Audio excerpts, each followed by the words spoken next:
ചടങ്ങ് ഉദ്ഘാടനം ചെയ്യാൻ എന്നെ വിളിച്ചപ്പോൾ എന്റെ മനസ്സിൽ ഞാനല്ല ആ ഉദ്ഘാടനത്തിന് ഏറ്റവും അർഹൻ എന്നതുകൊണ്ട് തന്നെ ഞാൻ ഈ ഉദ്ഘാടനം മറ്റൊരാളോടാണ് ചെയ്യിക്കാൻ ഉദ്ദേശിക്കുന്നത്. ഹോസ്പിറ്റലിൽ ഒരിക്കൽ പിടിച്ചു കിട്ടാൻ കഴിയുന്ന അസുഖത്തിൽ പെട്ടപ്പോ പ്രധാനമന്ത്രി ഹോസ്പിറ്റലിന്റെ കാര്യങ്ങൾ പറഞ്ഞു, പണം കൊണ്ട് തിരിച്ചു തരാൻ പറ്റുന്ന ആളെ എനിക്ക് വേണം എന്ന് പറഞ്ഞ് തിരിച്ചു പിടിച്ച് പ്രധാനമന്ത്രി തിരിച്ചു വന്ന ഈ ഒരു വ്യക്തിയാണ് ഇന്ന് ഈ പരിപാടിയുടെ ഉദ്ഘാടനം ചെയ്യുന്നത്.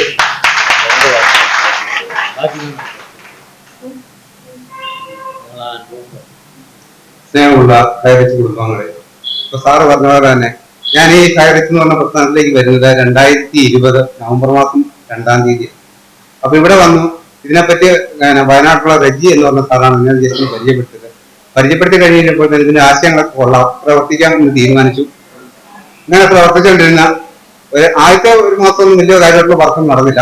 അങ്ങനെ ആ തൊട്ടടുത്ത 2022 ഏപ്രിൽ മാസം വന്നു കഴിഞ്ഞപ്പോൾ 18-ാം തീയതി പെട്ടെന്ന് എനിക്കൊരു അറ്റാക്ക് വന്നു. ഇവിടെ തൊട്ടടുത്തുള്ള സെന്റ് മേരീസിൽ അഡ്മിറ്റ് ആയി എന്ന് പറഞ്ഞു കഴിഞ്ഞാൽ അഡ്മിറ്റ് ആയി കഴിഞ്ഞപ്പോൾ ഡോക്ടർ നോക്കിട്ട് പറഞ്ഞു 99% അറ്റാക്ക് കീഴ്പ്പെടുത്തി കഴിഞ്ഞു, ഇനി രക്ഷപ്പെടാൻ യാതൊരു ചാൻസും ഇല്ലെന്ന് പറഞ്ഞു. അപ്പൊ മൂത്ത മോൻ അന്ന് 9-ാം ക്ലാസ്സിൽ പഠിക്കുകയാണ്. അപ്പൊ ഇതിനു മുമ്പ് ഈ ഹയറിന്റെ കാര്യങ്ങളെ പറ്റി കൂടുതലായിട്ട് അറിയാണ്ട് പ്രധാനസ്ഥാനൊക്കെ ഞങ്ങൾ ജസ്റ്റ് ഒന്ന് പോയി കണ്ടിരുന്നു. അങ്ങനെ ജസ്റ്റ് കണ്ടൊരു പരിചയം മാത്രമേ ഉള്ളൂ, അതായത് പ്രധാനസ്ഥാനത്തിന് കൂടുതലായിട്ടൊന്നും അറിയത്തില്ല. അതിനിപ്പം ഹോസ്പിറ്റലിൽ ഡോക്ടർ വന്നിട്ട് പറഞ്ഞു ആരും രക്ഷപ്പെടാൻ ഒരു ചാൻസും ഇല്ല, അതുകൊണ്ട് നിങ്ങൾ വേണ്ടപ്പെട്ട വിവരം അറിയിച്ചോളാൻ പറഞ്ഞു എന്ന് പറഞ്ഞാൽ ആ വെള്ള തുണി ഇപ്പോഴും ഞാൻ ഓർക്കാണ് ഇട്ടങ്ങ് മൂടി കഴിഞ്ഞപ്പോൾ എനിക്കൊന്നും പറയാൻ അറിയില്ല, കാരണം നാക്കെല്ലാം കുഴഞ്ഞു പോയി തന്നെ. അപ്പൊ തന്നെ മൂത്ത മോൻ കിടന്നുകൊണ്ട് ബഹളം സാർ എങ്ങനെയും രക്ഷപ്പെടുത്തി തരണം, ഇങ്ങനെ രക്ഷപ്പെടുത്തി തരണം എന്ന് പറഞ്ഞപ്പോൾ തന്നെ അവിടുത്തെ മാത്യു സാറ്, നമുക്കറിയാം സെന്മരിപ്പിലെ മാത്യു സാറ് കാർഡിയോളജിസ്റ്റ് ആണ്. അദ്ദേഹം പറഞ്ഞു ഒരു ഇഞ്ചക്ഷൻ ഉണ്ട്, കൊടുത്തു നോക്കി കഴിഞ്ഞ് കഴിഞ്ഞാൽ കുഴപ്പമെന്ന് ചോദിച്ചു കഴിഞ്ഞാൽ ഇപ്പൊ ഈ പുള്ളിക്ക് ആയിട്ട് ഒരു 15 മിനിറ്റ് കൂടി കിട്ടും. ചിലപ്പോൾ ഇഞ്ചക്ഷൻ കൊടുത്തു കഴിഞ്ഞാൽ 5 മിനിറ്റ് കൊണ്ട് ആൾ തീരും, ചിലപ്പോൾ ആള് രക്ഷപ്പെടാം, എന്ത് വേണമെങ്കിലും സംഭവിക്കാം. ഒരു കാര്യം ഉറപ്പാണ്, നമുക്ക് കൊടുക്കുന്നതിന് മുമ്പ് എല്ലാ കുടുംബങ്ങളും ഒപ്പിട്ട് തരണം. രണ്ടാമത് 50,000 രൂപ കെട്ടിവെച്ചാൽ ഈ ഓപ്പറേഷൻ നടക്കണമെന്നുണ്ട്.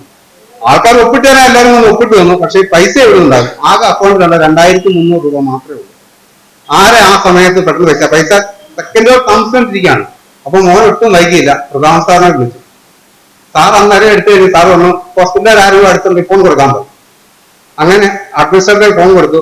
സാറിനോട് വിളിച്ചു പറഞ്ഞ കാര്യമുണ്ട്, സാറിന്റെ ഹയറിച്ചിലെ ഒരാളാണ്, പൈസയുടെ കയ്യിൽ പുള്ളിയുടെ ആവശ്യം ചില പറയണ്ട, എത്ര രൂപ വേണമെങ്കിൽ ഞങ്ങൾ കെട്ടിവെച്ചോളാം, പുള്ളിയെ തിരിച്ചു തന്നെ. അങ്ങനെ സാറിന് അന്ന് ജീവനാണ് എനിക്കുള്ളത്. അത് കഴിഞ്ഞ് ആശുപത്രിയിലൊക്കെ ഡിസ്ചാർജ് ആയി. ഒരു 15 ദിവസം കഴിഞ്ഞിട്ട് ഞാൻ പ്രധാന സാറിനെ തിരിച്ചു വിളിച്ചു നമ്മുടെ സാറേ ഇന്ന പോലെ പ്രതീക്ഷ എന്ന ആളെ വിളിച്ചത്, ഞാൻ രക്ഷപ്പെട്ടു എന്ന് പറഞ്ഞു. അപ്പൊ ഞാൻ സാറേ എന്തിന്റെ പേരിൽ എന്റെ ജീവൻ രക്ഷിച്ചത്? നമ്മളൊന്നും അത്ര പരിചയമൊന്നും ഇല്ല, അത്ര ലാഭമൊന്നും ഞാൻ കമ്പനിക്ക് ഉണ്ടാക്കി തന്നിട്ടുമില്ല, പിന്നെ എന്തിന്റെ പേരിലാണ് എന്റെ ജീവൻ രക്ഷിച്ചതെന്ന് ചോദിച്ചാൽ പ്രധാന സാറിനോട് പറഞ്ഞൊരു കാര്യമുണ്ട്, സാറേ മനുഷ്യനായാൽ പോരാ, മനുഷ്യത്വം ഉണ്ടാവും. സാറിന് ഹൈറിച്ച് പ്രവർത്തിച്ചില്ലെങ്കിലും എന്നെ സാറ് മറക്കില്ലല്ലോ, അത് മതിയെന്ന് പറഞ്ഞു. അതിന് സാറിനെ മറക്കാൻ പോയിട്ട് എപ്പോഴാണ് നമ്മള് മുഖം എപ്പോഴാണ് മറയുന്ന പോലെ അറിയില്ല, എപ്പോഴും സാറിന് മുഖം മാത്രം മനസ്സിലാക്കും. കാരണം അദ്ദേഹം തന്ന ജീവിതമാണ് എന്റെ മുമ്പിലുള്ളത്. അതുകൊണ്ട് എന്റെ വീട്ടിൽ എല്ലാവരും തന്നെ, എന്റെ കുഞ്ഞടക്കം, അതായത് 7ാം ക്ലാസ്സിൽ പഠിക്കുന്ന മുഴുവനടക്കം എന്ന് വന്നിട്ടുണ്ട്. ഹൈറിച്ച് ആക്റ്റീവ് മെമ്പറായി പ്രവർത്തിക്കണം ഇപ്പോഴും. അതിനൊരു മാറ്റം ഇല്ലാതെ എന്നും കൂട്ടത്തിൽ തന്നെ ഉണ്ടാവും. ഇങ്ങനൊരു അവസരം എനിക്ക് കിട്ടിയതിൽ ഒരുപാട് സന്തോഷമുണ്ട്. കാരണം ഇന്നലെ ഇപ്പം നമ്മുടെ അബുൽ സാറും അതുപോലെ തന്നെ ബാക്കിയുള്ള സാർമാരൊക്കെ തൊടുപുഴ വന്നു കഴിഞ്ഞപ്പോൾ തന്നെ ഒരു ജസ്റ്റ് ഒരു മീറ്റിംഗ് വിളിച്ചു കഴിഞ്ഞപ്പോൾ ഞാൻ സാറ് ചോദിക്കും എങ്ങോട്ടാ സാറേ വരുന്നത്, തൊടുപുഴയ്ക്കാണോ വരുന്നതെന്ന് ചോദിച്ചു.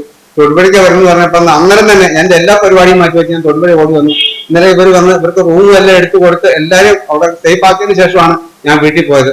അങ്ങനെ ഇവരെ കണ്ടു കഴിഞ്ഞിട്ട് എനിക്ക് തോന്നിയത് നമ്മളൊക്കെ കുറെ നാൾ ഗൾഫിലൊക്കെ പോയതിനു ശേഷം നമ്മുടെ കുടുംബാംഗങ്ങളെ കാണാനായിട്ട് നമ്മൾ 10 വർഷം കൂടി വരുമ്പോൾ സന്തോഷമുണ്ടല്ലോ, ആ ഒരു സന്തോഷമാണ് എനിക്ക് ഫീൽ ചെയ്തത്. അങ്ങനെ വീണ്ടും ആ കുടുംബാംഗങ്ങളുടെ ഇടയിലേക്ക് വീണ്ടും കയറി വരാൻ കഴിഞ്ഞ് ഒരുപാട് സന്തോഷമുണ്ട്. അതുപോലെ തന്നെ ഈ ഹൈറിച്ച് റിവൈവൽ സൊസൈറ്റിയുടെ ഈ മീറ്റിംഗ് ഔദ്യോഗികമായിട്ട് ഉദ്ഘാടനം ചെയ്തതായിട്ട് അറിയിക്കുന്നു.